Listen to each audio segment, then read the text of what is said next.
1988년 3월 16일 미국 로스앤젤레스. 한 남자에게 급한 전화가 한 통 걸려옵니다. 자신의 부모님에게 무슨 일이 생겼다는 그런 소식이었어요. 남자는 바로 차를 몰아서 부모님이 지내고 있는 브래드버리라는 지역으로 갑니다. 아버지의 집 앞에 도착해 보니까 경찰들이 근처를 다 막고 서 있었어요. 실례지만 누구십니까? 지금 여기는 아무도 못 지나갑니다. 라고 말하는 경찰에게 남자는 대답합니다. 저는 미키 톰슨의 아들입니다. 남자는 경찰들의 표정을 보고 바로 직감했어요. 아, 뭔가 엄청난 일이 터졌구나. 이후 LA 경찰들은 이 사건의 비밀을 밝혀내는데 정말 많은 노력을 쏟으면서 고생을 하게 되는데요. 과연 이 사건의 뒤에는 어떤 비밀이 숨겨져 있을까요? 안녕하세요. 알고 싶은 이야기 제이입니다. 오늘은 실제 사건 사고 이야기 들려드릴 건데요. 스릴러 영화, 추리소설 줄거리 등도 재미있게 이야기해드리고 있으니까요. 좋아요, 구독 한 번씩 눌러주시면 지치지 않고 영상 계속해서 만들어 보겠습니다. 그럼 오늘의 이야기 시작합니다. 미키 톰슨의 아들이 경찰들의 얼굴을 보고 예상했던 대로 그의 아버지 미키 톰슨과 어머니 트루디 톰슨까지 그날 아침에 모두 사망했습니다.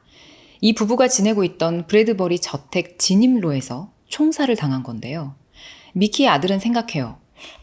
감히 우리 아버지를 죽이다니. 그분은 진짜로 건드릴 수 없는 사람인데. 자, 과연 살해당한 이 미키 톰슨이란 사람은 누굴까요? 1980년대 LA에서는 카 레이싱이 인기가 참 많았다고 합니다. 당시 자동차나 레이싱에 관심이 많은 사람이라면 누구나 이 전설적인 이름 미키 톰슨을 모를 수가 없었다고 해요. 그는 개성 있는 자동차 제작자이자 뛰어난 레이서였습니다. 사람들은 그를 가장 빠른 카레이서로 인정하고 동경했어요. 미국인 최초로 시속 640km를 넘는 등 무려 370개가 넘는 기록을 가지고 있었다고 합니다. 레이싱카를 제작하고 그 차를 몰고 이런 활동 외에도 그는 뛰어난 기획자이기도 했는데요. 실내 스타디움 레이싱도 이 사람이 만든 거래요. 그 사업에 그의 아들과 아내 트루디도 함께 참여를 했다고 합니다. 그러니까 이 카레이싱 관련 업계에서 이 미키 톰슨은 정말 전설적이고 유명한 인물이었던 거예요. 대중적으로 인기도 굉장히 많았고요. 그런 그가 하루아침에 갑자기 자기 집 진입로에서 아내와 함께 숨진 채 발견됐던 겁니다. 그렇게 1988년 3월 16일 오전 7시에 미키 톰슨 부부가 살해됐다는 신고가 경찰에 접수됐습니다. 형사들은 그의 저택으로 출동하는데요. 이곳은 고급 주택단지여서 외부인 출입이 제한돼 있었다고 해요. 그런데도 그들이 현장에 도착했을 땐 이미 엄청나게 많은 기자들이 카메라를 가지고 나와 있었어요. 당시 출동했던 형사는 살면서 그렇게 많은 취재진이 한 사건 현장에 나와 있는 걸 처음 본다라고 할 정도였습니다. 미키 톰슨이 얼마나 유명하고 인기 있는 사람이었는지 좀 짐작이 되시죠? 미키 톰슨의 집은 아주 크고 멋있는 저택이었는데 특히 그 집으로 들어가는 진입로가 굉장히 넓었다고 합니다. 이 진입로가 약간 경사가 져 있었는데 미키의 아내 트루디가 머리에 총을 맞은 채 이곳에서 발견이 됐습니다. 그녀가 흘린 피가 그 옆에 배수로로 흘러내리고 있었어요. 너무 끔찍하죠? 그리고 남편 미키는 그 진입로 언덕을 마저 올라가면 나오는 차고가 있었는데 그 옆에 쓰러져 있었습니다. 그는 머리에도 몸에도 총을 맞은 상태였어요. 아무나 들어오기 힘든, 정말 누구나 안전하다고 믿는 이 저택에서 살해된 유명인 부부. 대체 범인은 누굴까요? 가까운 사람일까요? 아니면 전혀 일면식도 없는 강도일까요? 경찰은 우선 이웃 주민들을 신문하기 시작했어요. 미키와 트루디가 사는 집의 뒤쪽에 살던 한 이웃이 이렇게 증언을 합니다. 아침에 연달아 탕탕 총성이 들리고 나서 한 10초에서 15초 정도 조용하더니 미키 톰슨이 내 아내를 해치지 마! 아내를 제발 해치지 마! 라고 소리쳤고 그 다음에 또 연이어 탕탕탕 총성이 울리고는 잠잠해졌습니다. 이 증언을 한 이웃은 총성을 듣고 얼른 밖을 내다보니까 그 옆길로 10단 기어 자전거를 타고 내려오는 젊은 한 20, 30대 정도의 흑인 남성 2명을 봤다고 해요. 이들이 바로 첫 번째 용의자입니다. 만일 그들이 범인이라면 미키 부부는 뭘 하다가 살해당한 걸까요? 미키 톰슨 부부의 일상은 상당히 규칙적이었다고 합니다. 매일 아침 6시 부부는 브래드버리에 있는 자기 집에서 나와 애너하임 스타디움의 사무실로 밴을 타고 출근을 했고, 이때 운전은 주로 아내 트루디가 했다고 해요. 그래서 이 트루디가 차고에 있는 차를 빼면 미키가 밖에서 이렇게 기다리고 있다가 차고 문을 닫고 그 다음에 같이 차에 타서 출발했다고 합니다. 그런데 사건 당일 이 부부가 타고 다니는 그 밴을 조사해 봤더니 차량 내부에 아주 비싼 보석이 가득했어요. 미키의 지갑에는 수천 달러가 들어있었고요. 그리고 범인들은 이걸 건드리지도 않았습니다. 이 부잣집에 침입해서 사람을 해쳤는데 현금과 보석들은 쳐다보지도 않았다? 범인들의 목적이 단순 강도는 아니었다는 뜻이 되겠죠. 또 한 가지 이상한 점. 미키 톰슨은 덩치가 큰, 진짜 기골이 장대한 그런 남자였습니다. 범죄 분석관의 말에 따르면 강도의 경우 남녀가 이렇게 같이 있을 때 절대 여자를 먼저 죽이는 법이 없다고 해요.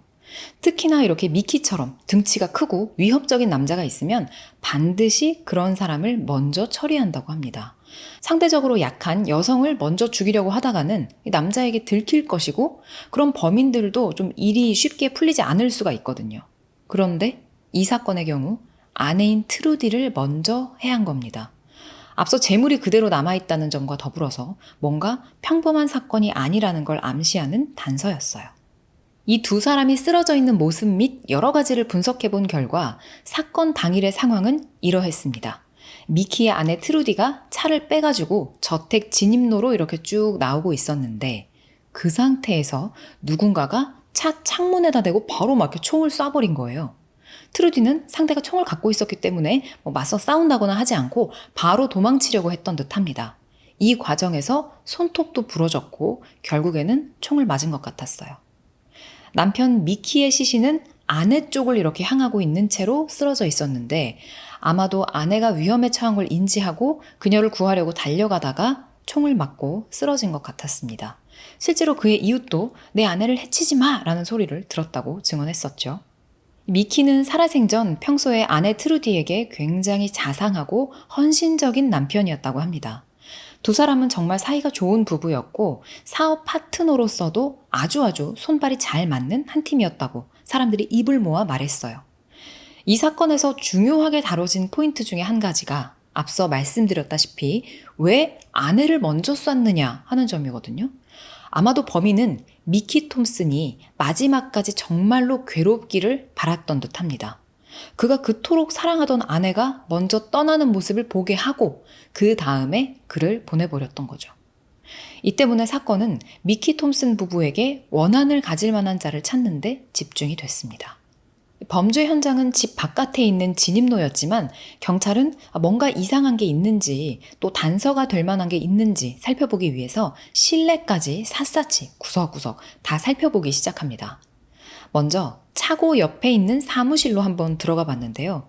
그쪽 구석에 누군가가 이렇게 떡하니 서 있는 겁니다. 안으로 들어가던 경찰은 깜짝 놀라서 막 소리를 질렀다고 해요.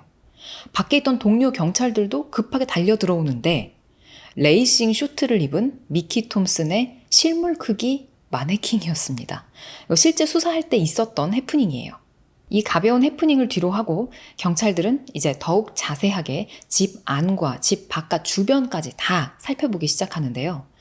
저택 진입로에서 진흙이 묻은 신발 자국이 발견됩니다. 미키의 시신 옆에는 전기 충격기가 떨어져 있었고요. 탄피도 있었어요. 차고 문 옆에는 작은 오렌지 나무들이 있었는데 그 바닥에 오렌지 껍질이 떨어져 있더래요. 근데 딱 봐도 지금 막 자른 것 같았다고 합니다. 정말 별거 아닌 단서지만 이걸로 알 수 있는 사실 두 가지. 범인은 사람을 죽이려고 밖에서 기다리면서 그 와중에 오렌지를 까먹고 앉아 있었구나. 뭔가 굉장히 대범하거나 아니면 이런 일에 익숙한 놈인 것 같다. 그리고 더 중요한 사실. 범인은 이 미키 부부를 언제 어디서 기다려야 하는지 정확히 알고 있었다 하는 점이었습니다. 이 사건이 일어나던 시각 브래드버리 근처에서 운전을 하고 있던 한 여성이 있었는데요. 그 목격자가 증언하기를 자기가 이렇게 차를 몰고 큰 길로 가고 있었는데 작은 골목에서 자전거를 탄 흑인 남자 2명이 이렇게 팍 튀어나오더래요. 그들은 굉장히 빠른 속도로 달리고 있었다고 합니다. 진짜 너무 빨리 확 튀어나와서 자기 차로 칠 뻔했을 정도라고 해요. 그녀는 놀라서 이후에 경찰에 신고를 했다고 합니다. 정말 다행이죠. 이 덕분에 용의자의 얼굴을 직접 본 사람을 경찰이 찾을 수 있게 됐던 거예요. 이 목격자 여성은 이후에 몽타주 화가를 만나서 자기가 기억하는 그들의 인상착의를 자세하게 묘사해 줍니다. 이렇게 해서 2 흑인 남성 용의자의 몽타주가 만들어졌어요. 경찰은 근처 지역까지 이거를 쫙 다 공유하고 주요 교차로마다 차량을 검문하면서 용의자 몽타주를 배포합니다. 뉴스에도 정말 대대적으로 나는데요. 누구든 미키와 트루디의 사망 사건에 대해 그리고 이 용의자들에 대해 아시는 분은 정보를 제공해달라. 이런 내용이 매일같이 방송됩니다. 뭐 주류, 비주류 할 것 없이 모든 채널, 모든 방송국에서 미키 관련 소식이 계속해서 나왔다고 해요. 막 헬리콥터까지 동원이 돼서 이 미키 부부의 시신이 있던 자리를 보여주고 어떻게 죽었는지 상세하게 이야기하는 그런 기사들이 쏟아졌습니다. 이 때문에 사실 당시 미키와 트루디의 가족들이 상당히 고통스러워했다고 해요. 경찰들도 사실 이런 유족의 마음을 잘 알고 있었지만 수사를 해야 됐기에 그렇게 해서 또 범인을 반드시 잡아야 했기에 그들을 붙잡고 자세히 묻고 막 파헤치면서 조사를 할 수밖에 없었습니다. 경찰들도 당시에 마음이 굉장히 안 좋았다고 인터뷰에서 밝혔더라고요. 미키와 트루디가 살던 집에는 아무나 못 들어간다고 했었죠. 출입이 힘든 그런 저택이었기 때문에 가까운 사람들의 증언이 반드시 필요한 그런 상황이었습니다. 누구 지피는 사람이 없냐 경찰이 물어보는데 가족들이 입을 모아서 어떤 사람의 이름을 이야기합니다. 근데 그 사람은 흑인이 아니었어요. 마이클 굿윈이라는 사람이었는데 이 사람이 2번째 용의자입니다. 그럼 이 마이클이라는 자는 누구냐? 그는 미키 톰슨과 비슷한 사업을 하던 사람이었습니다. 미키가 어떤 특정 스타일의 레이싱을 실내에서 선보이면 마이클은 그 똑같은 스타일을 가지고 모터크로스 서킷에서 따라하는 식이었어요. 또 미키가 자동차 레이싱에 집중할 때 마이클은 또 비슷한 조건에서 오토바이 레이싱을 주최하기도 했습니다. 2 사람은 그냥 이럴 바에야 같이 동업을 해보는 게 좋겠다라는 판단을 내렸다고 해요. 그리고 여러 행사를 함께 진행하게 되는데요. 사실 되게 합이 잘 맞을 줄 알았는데 이 마이클이라는 사람이 알고 보니까 이렇게 썩 좋은 파트너가 아니었어요. 몇 번의 행사를 치르면서 대금을 제대로 지불하지 않아 거래처와의 관계를 막 망쳐버리기도 합니다. 그러니까 사업이 커가는데 전혀 도움이 안 되는 사람이었던 거예요. 미키 톰슨은 사실 사업을 하면서 진실성 이런 걸 굉장히 중요하게 생각하는 사람이었거든요. 그래서 이 마이클이란 사람하고 하는 사업에 내 이름을 같이 걸면 안 되겠다라는 생각을 하고 결국 미키는 마이클과의 파트너 관계를 깨버립니다. 그리고 나서 긴 법정 싸움이 시작됐어요. 근데 이 여러 번의 법정 싸움에서 미키가 계속 이깁니다. 마이클은 결국 돈을 이 사람 저 사람한테 막 옮기면서 자기는 파산 신청을 하기 시작해요. 경찰이 이 마이클이라는 사람이 살아온 행적을 쭉 보니까 기회가 있을 때마다 남을 이용하는 사람, 한마디로 사기꾼이었습니다. 사기만 치는 게 아니라 협박도 해요.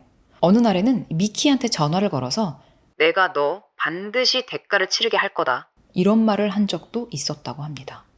나쁜 감정을 가질 만한 동기, 그리고 이전의 행적들로 봐서 이 마이클이 충분히 수상하게 느껴지죠. 그런데 마이클은 그날 새벽 6시부터 헬스장에서 운동을 했다고 자신의 알리바이를 주장합니다. 여러 사람들이랑 그날 실제로 막 이야기를 많이 나눴기 때문에 물어보시면 다 알 거예요. 증명이 될 거예요. 이렇게 말합니다. 그리고 사실 마이클이 그들을 해쳤다는 직접적인 증거라든가 범행 도구도 없었습니다. 그리고 기억하시죠? 사실 유력한 용의자는 사건 발생 시각쯤 자전거를 타고 도망치던 그 흑인 2명이었잖아요. 그런데 그렇게 자기는 떳떳하다고 주장을 하던 마이클이 얼마 후 아내와 함께 행적을 감춰버립니다. 이러면 또 뭔가 더 수상하잖아요? 경찰이 그의 변호사한테 연락을 해봤더니 그분들 보트를 사가지고 해외로 떠났다는 것만 제가 알고 있습니다 라고 대답을 해주더래요.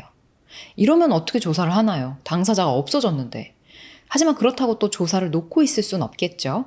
경찰은 일단 마이클의 행방을 주시하면서도 혹시 또 다른 용의자가 있진 않을지 계속 수사를 이어가는데요. 미키 부부와 가깝게 지내던 미키의 여동생 콜린을 찾아가서 이야기를 듣다가 또 용의자가 될 만한 다른 인물에 대해서도 알게 됩니다. 미키의 여동생 콜린에게는 스캇이라는 아들이 있었는데요. 안타깝게도 1982년에 스캇은 사망했습니다. 근데 병이나 사고가 아니라 누군가에 의해서 살해된 거였어요.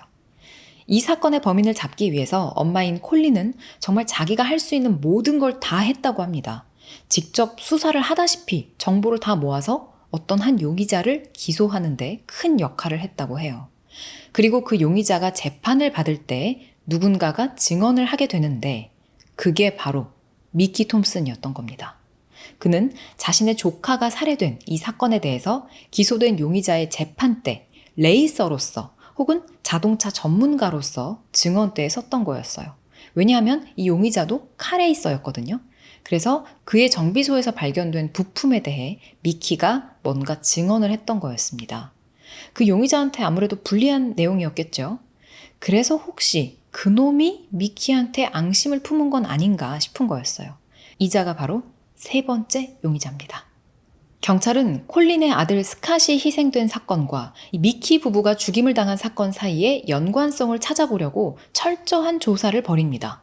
하지만 별다른 연결점을 발견하지는 못했어요. 이 콜린 여사를 참 힘들고 괴롭게 한 사건이라는 공통점만 빼면요.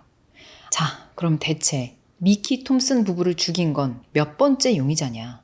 경찰은 이제 마지막 총력을 다해 추리와 조사를 이어갑니다.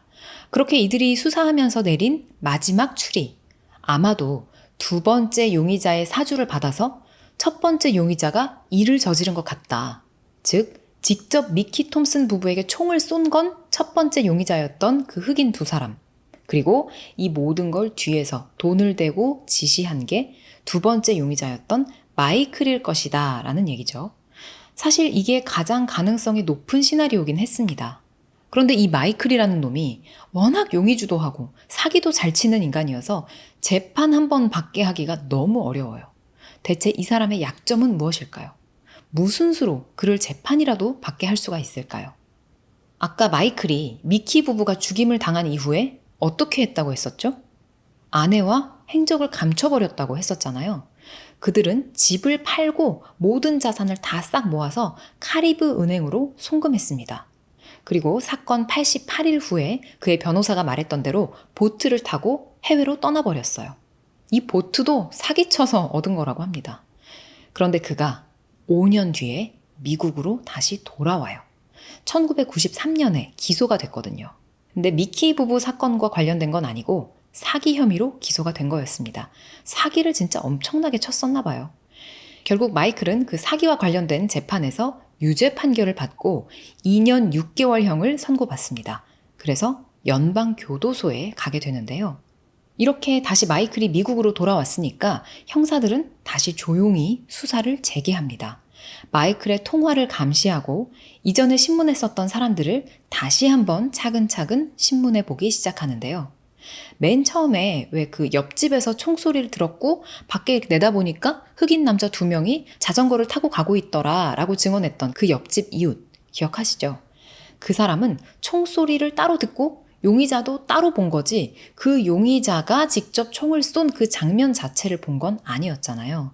그런데 그 장면을 본 사람이 사실은 있었습니다. 그 증언을 했던 이웃의 딸, 그 딸의 절친 앨리슨이라는 아이도 아주 가까이 근처에 살고 있었는데 그럼 다 같이 미키 톰슨 집 근처에 사는 사람들이었겠죠?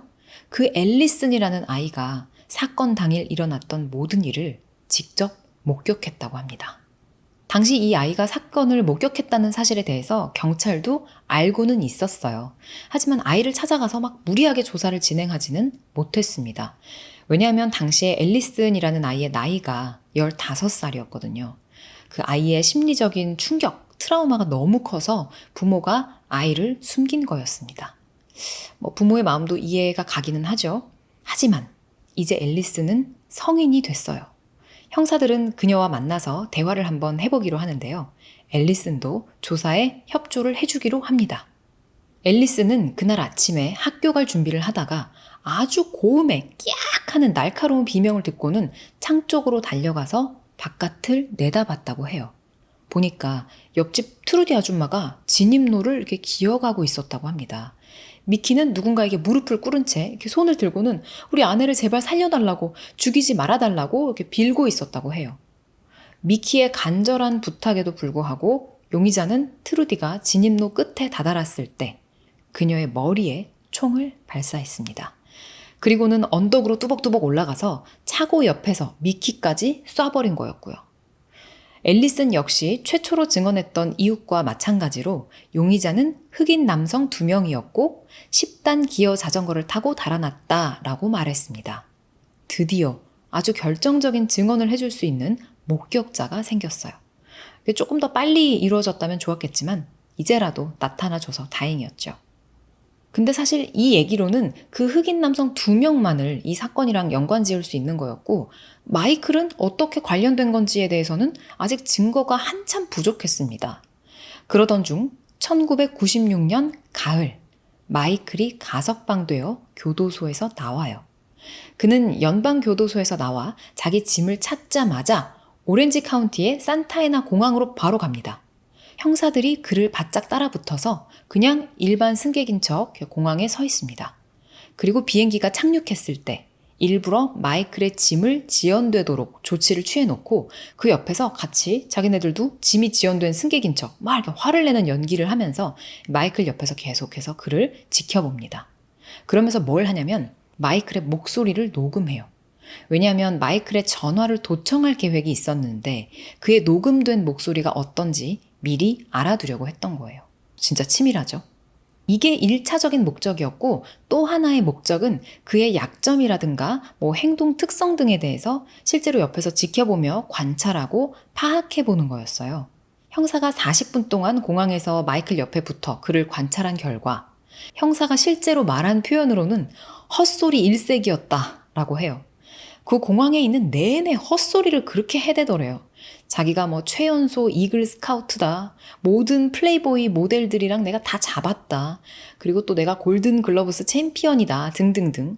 온갖 헛소리에 별로 중요하지도 않은 그런 하찮은 거짓말들을 계속해서 늘어놓더랍니다. 형사는 이걸 보고 그의 행동 양식을 파악했어요. 사람이 뭔가 진실되지 못하고 그냥 일생이 거짓이구나. 그리고 이맘때쯤 제보 전화가 한 통 걸려옵니다. 마이클과 짧은 연애를 했었다는 한 여성이었어요. 마이클은 결국에 자기 아내와는 이혼을 한 상태입니다. 그 여자가 마이클이랑 함께 TV로 미키 톰슨 부부 살인사건에 관한 범죄 프로그램을 보고 있었대요. 근데 마이클이 이런 말을 하더랍니다. 야, 저거 내가 사주한 거잖아. 근데 있지, 내가 너무 똑똑해서 절대 안 잡혀, 이거는. 자, 이게 사실이라면 사건의 결정적인 증언이 될 수도 있겠죠. 마이클이 워낙에 가볍고 입을 이렇게 막 놀리는 사람이었기 때문에 혹시 이런 얘기를 들은 사람이 더 있을 수도 있지 않을까. 경찰은 조사 범위를 확대합니다. 뭔가 이렇게 자잘자잘 작은 증언들은 계속 나오고 있는데 법정에서 유죄다라고 이렇게 딱 잡아 넣을 만한 결정적인 단서는 없었기 때문이에요. 마이클이 연방교도소에서 가석방됐을 때 그와 이혼한 전 와이프는 자기 부모님 댁으로 돌아가서 살고 있는 그런 상태였습니다. 형사들은 그녀가 살고 있는 그 주로부터 마이클 전 아내의 직장과 집 전화 도청 허가를 받아냅니다. 그리고 형사가 일부러 직접 그 마이클의 전 아내에게 전화를 걸어요. 여기서 다른 속임수 같은 거 쓰지 않고 그냥 단도직입적으로 얘기했대요. 안녕하세요. LA 카운티 강력반 형사입니다. 당신 전 남편에 대한 이야기를 좀 하고 싶은데요. 이렇게 전화를 걸 때에는 이 사람이 형사한테 네, 좋습니다. 이야기 한번 해보시죠. 라고 적극적인 태도로 나오든 아니면 얘기하기도 싫고 생각하기도 싫으니까 꺼지세요. 라고 하든 상관이 없대요. 그녀의 머릿속에 전 남편을 생각하게 만드는 게 중요했습니다. 그래야 다른 사람하고라도 그 얘기를 또 나눌 수도 있고 그걸 도청을 통해서 포착하면 되는 거니까요. 이게 실제 수사 기법 중에 하나라고 합니다. 그리고 그 마이클의 전 아내는 실제로 후자의 반응이었다고 해요. 꺼지세요 라고 했다는 거죠. 하지만 형사의 예상이 적중합니다. 그녀는 전 남편 마이클에 대해 한 통화에서 이야기를 합니다. 뭐라고 했냐면 그 사람이 미키 톰슨 살인사건을 본인 짓이라고 했다라고 한 거예요. 그러니까 지금 아주 멀리 떨어져서 서로 모르는 사이인 두 여성이 각기 다른 시기에 마이클이 미키 톰슨과 트루디 톰슨이 사망한 사건에 대해서 자백하는 걸 들었다라고 말한 셈이 된 겁니다. 형사들은 드디어 뭔가 일이 좀 돼간다 싶었어요. 그리고 또 새로운 제보 전화가 한 통 옵니다. 미국의 지명수배자라는 TV 프로그램 쇼가 있나 봐요. 여기에 한 회계사가 전화를 걸어오는데요. 예, 제 고객 중에 한 분이 그 미키 톰슨 부부 살인사건 며칠 전에 어떤 사람의 수상한 행동을 목격했다고 하는데 경찰에 몇 번이나 전화를 해서 얘기를 했는데도 무시당했다고 하더라고요. 자, 그 고객의 이름은 론이었어요. 이 론이라는 사람은 미키 톰슨이랑은 전혀 모르는 사이였지만 그의 집에서 한 3블록쯤 떨어진 곳에 가까이 살고 있던 동네 주민이었습니다. 론이 그날 일찍 퇴근했더니 아내가 평소랑 다르게 이렇게 집 앞까지 마중을 나와서 서 있더래요. 론의 아내는 남편을 보자마자 당신 집에 와서 너무 다행이라고 가슴을 쓸어내리더랍니다. 저기 저 길에 수상한 차 한 대가 세워져 있는데 보니까 2명이 타고 있는 것 같더라. 뭐 이렇게 쌍안경 같은 것도 들고 있고 뭔가 이상하다. 여기 근처에 초등학교도 있고 한데 혹시 뭐 애들을 납치하는 나쁜 놈들 아닐까 하고 걱정을 하더랍니다. 그래서 이 론이 도로로 천천히 걸어 나가요. 그리고 차 안쪽을 이렇게 쓱 봤대요. 운전석에는 백인이 타고 있고 조수석에는 흑인이 타고 있었다고 합니다. 론이 그들에게 더 가까이 다가가는 순간 그들은 그 론이 오는 걸 보고는 아주 급하게 바로 붕 출발해서 자리를 떠나버렸다고 해요. 론은 우리 아내 말대로 확실히 저들이 뭔가 이상하다 싶어서 LA 카운티 보안관국에 전화를 했는데 경찰은 순찰차를 보내거나 하지도 않고 그냥 그 전화를 무시했습니다. 근데 이게 언제였냐? 살인사건 나흘 전이었어요. 그리고 론이 목격한 운전석 백인의 얼굴을 묘사하는데 그게 마이클 얼굴의 특징과 정확하게 일치합니다. 아마도 사건 전에 마이클이 이를 직접 치를 사람한테 사주를 하면서 미키의 집도 알려주고 언제 어떤 방식으로 접근할 건지 등등의 계획을 현장에서 직접 지시했던 듯하죠. 지금까지는 이 마이클하고 흑인 용의자랑 관계를 추측만 할 뿐 그들이 함께 있는 모습을 본 사람은 없었기 때문에 이들을 정확히 연결지을 단서가 부족했는데 드디어 목격자가 나온 겁니다. 이제 이 증인이 용의자 라인업에서 마이클을 딱 식별해낼 수 있는가? 그게 관건이었어요. 여러 사람들 중에 이 사람이었습니다 하고 이렇게 딱 짚어낼 수 있는지 봐야 되는 거죠. 근데 그 당시 마이클이 구금된 상태였단 말이에요. 그래서 형사들은 레이미 영장이라는 걸로 마이클을 체포하기로 합니다. 레이미 영장은 캘리포니아주에서 어떤 타당한 이유가 있으면 받을 수 있는 체포 영장인데요. 판사한테 이 영장을 가지고 가서 서명을 받으면 되는 거였습니다. 마이클은 이에 대해 한 인터뷰에서 기자한테 이렇게 말해요. 아니 제가 만약에 완벽한 범죄를 저질렀다면 그렇게 멍청하게 직접 범죄 현장까지 찾아갔을까요? 정말 믿을 수가 없네요. 이 인터뷰 영상을 실제로 보면 되게 약간 젠틀한 사람인 것처럼 말을 하고 또 진짜로 어이없어 보이거든요. 이 사람이 진짜 미키와 그의 아내를 죽이라고 사주를 했을까 싶어요. 자, 이전에 동네에 세워져 있던 차에서 마이클을 목격했다던 론과 그의 아내는 이제 남성중앙교도소에서 용의자 라인업을 보게 됩니다. 저는 사실 처음에 그냥 이렇게 사진을 보여주면서 이 중에 얼굴 골라보세요 하는 건 줄 알았거든요. 근데 진짜 사람을 불러다가 이렇게 쭉 세워놓고 거기서 보고 고르는 거였어요. 그래서 구금된 상태의 마이클을 레이미 영장이라는 것까지 써서 체포를 해가지고 데리고 온 거였더라고요. 론과 그의 아내는 라인업에 선 사람들을 자세히 들여다봅니다. 모두 똑같은 색깔의 상의와 똑같은 색깔의 하의를 입고 어깨를 나란히 하고 이렇게 다닥다닥 붙어 서 있어요. 그리고 두 사람은 그 중에서 딱 마이클을 정확히 지목해냅니다. 자, 이렇게 그가 범죄 현장 근처를 찾아왔었다라는 증거를 잡은 건 굉장히 중요했어요. 드디어 기소라도 할 수 있게 됐으니까요. 뭐 재판을 해야 거기서 뭐 유죄가 나오든 뭐 어떤 식으로 결론이 나잖아요. 이전까지는 증거가 부족해서 기소 자체도 못하고 있었던 겁니다. 마이클은 막 승질을 내면서 인터뷰를 합니다. 이건 말도 안 되는 함정이에요. 감옥에서의 처우가 그걸 잘 보여줬죠. 이 와중에도 되게 신실한 사람인 것처럼 가슴에 성경을 안고 있더라고요. 인터뷰가 끝나도록 그거 뭐냐고 아무도 안 물어봐 주니까 마지막에 자기가 스스로 그리고 이건 성경이에요. 고맙습니다. 하고 나갑니다. 자, 이 사람의 캐릭터가 어떤지 여러분 직접 보지 않아도 좀 이제 느껴지시죠? 마이클은 자기가 기소된 건 이거는 인신공격이다 막 이렇게 주장을 합니다. 죄가 없으면 법정에 나가서 그 잘잘못을 팩트로 따지면 되는데 뭐 인신공격이다 이래가면서 굉장히 격한 반응을 보입니다.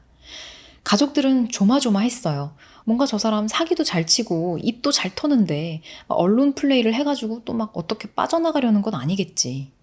이 마이클은 어떤 형사한테 체포가 됐는데 그 뒤로는 또 사람을 시켜가지고 이번엔 형사를 괴롭히기까지 했다고 합니다. 그 형사의 목숨을 위협하기도 하고 죽이겠다고 협박을 하기도 했대요. 그러니까 마이클이 자기한테 조금이라도 원망을 산 사람들한테 어떻게 해왔을지가 뻔히 보이는 대목이죠. 그래놓고도 또 마이클은 인터뷰에서 이렇게 말합니다. 저들이 하는 짓을 보니까 모든 게 걱정되네요. 증거를 막 만들어서 조작할지도 몰라요. 검사들은 이 정신나간 마이클에게 유죄를 받게 하기 위해서 엄청난 자료들과 정보들을 조사합니다. 그리고 진짜 치밀하게 재판을 준비했대요. 발표 자료도 아주 깔끔하게 만들고요. 그리고 2006년 11월 6일 미키 톰슨 부부의 살인사건 무려 18년 후 재판이 열립니다. 캘리포니아주 역사상 총을 쏜 사람이 미상으로 남은 사건은 없었대요. 지금 이 마이클이 그 당시까지는 유일했다고 합니다. 검사는 눈에 불을 켜고 마이클에 대해서 조사한 모든 것을 배심원과 판사 앞에서 최대한 논리적으로 설명해요. 특히 이 사건에서는 동기가 굉장히 중요했는데요. 마이클이 분노한 채 공공연하게 막 떠벌렸던 말들, 미키한테 한 푼이라도 주느니 차라리 죽여버리겠다 막 이런 말들을 했던 걸 상기시킵니다. 그리고 이걸 실제로 들은 증언들도 내세워요. 한편 마이클은 법정에서 내가 진리가 없다라는 당당한 표정을 짓고 있었다고 합니다. 마이클 측은 계속해서 미키 부부가 살해됐을 때 마이클은 저 멀리 떨어진 헬스장에 있었다라는 걸 강조했어요. 자, 12명의 배심원들은 누구의 말에 더 설득이 됐을까요? 배심원단은 6일 동안 이 사건에 대한 심의를 합니다. 결과를 기다리는 동안 양측 모두 피가 말랐어요. 2007년 1월 4일 재판 2개월 차 배심원단이 평결을 내렸다는 소식이 전해집니다. 어떤 내용이었을까요? 위 소송에서 배심원단은 마이클 구딘이 유죄라고 판단합니다. 마이클은 바로 그 자리에서 말도 안 돼 이런 표정으로 한숨을 푹 쉬며 고개를 확 숙입니다. 그는 2건의 살인 및 특수 상황 모든 혐의에서 유죄를 받고 가석방 없는 2회 연속 종신형을 선고받아요. 미키 톰슨의 아들은 아버지를 되찾진 못했지만 정의는 되찾았다라며 기뻐했다고 합니다. 그래도 옳은 방향으로 결론이 나서 참 다행인 사건이었죠. 오늘 미키 톰슨 부부 살인사건 내용은 여기까지입니다. 저는 다음 시간에 다른 이야기로 다시 찾아오겠습니다.